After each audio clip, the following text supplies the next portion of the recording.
Hope you guys are doing well. Welcome back. So in this video I'm going to show you that how you can advertise on WhatsApp business, that how you can create your first ad in WhatsApp business. So let's start. So simply you have to install the WhatsApp business. So I have already installed it. So let's click on this.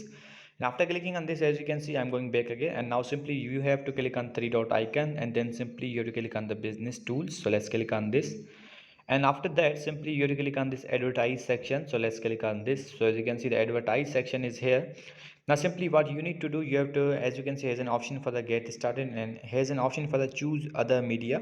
So I'm going to click on the choose other media. If you add any kind of picture, you can also do that. So you need to choose that what you want to advertise or what you want to showcase. So I'm going to click on this upload videos. If you want to showcase this freelancer profile, or if you want to showcase this ad, you can also do that. It's up to you. As you can see, ad preview and all the things are provided here, and settings are provided. If you want to see the settings, then you have to click on this, and you can see the settings like the how many people will see and what is the rate. And then simply, as you can see, has another options as well.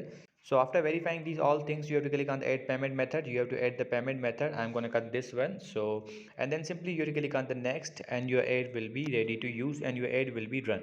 So in this way you can advertise your WhatsApp business profile. So I hope you guys understand this video, that how you can advertise your WhatsApp business profile. So see you guys in the next video.